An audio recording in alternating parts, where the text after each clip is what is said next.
ডিম প্রেমীদের জন্য আজকে একটা দারুণ ডিমের রেসিপি শেয়ার করব, শাহি এগ কোরমা।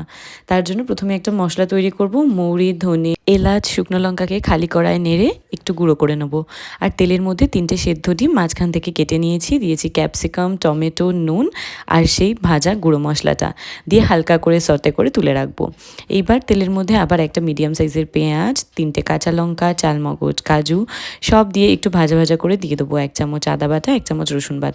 তারপর সেটাকেও ভালো করে নেড়ে কাঁচা গন্ধ দূর হলে জল দিয়ে ভালো করে সেদ্ধ হতে দেবো। দিয়ে এটাকেও ঠান্ডা করে একটা মিহি পেস্ট তৈরি করব। এরপর সাদা তেলের মধ্যে দিয়ে দেবো সাদা জিরে, তেজপাতা, তারপর সেই কাজু পেঁয়াজের ওই পেস্টটা দিয়ে দেবো নুন আর জিরে গুঁড়ো। তারপর একটু তেল ছেড়ে এলে দিয়ে দেবো ফেটিয়ে রাখা টক দই, যেটা আমি কাশ্মীরি লঙ্কা দিয়ে ফেটিয়ে রেখেছিলাম। তারপর অ্যাড করে দিচ্ছি সেই ভাজা মশলা, যেটা একদম শুরুতে তৈরি করেছি। ভালো করে কষিয়ে তেল ছাড়লে জল দেবো ফুটতে।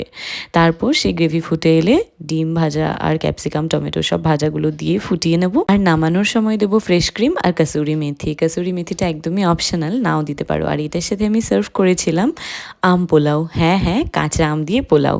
সেটার রেসিপি পরের পার্টে দিচ্ছি। So by.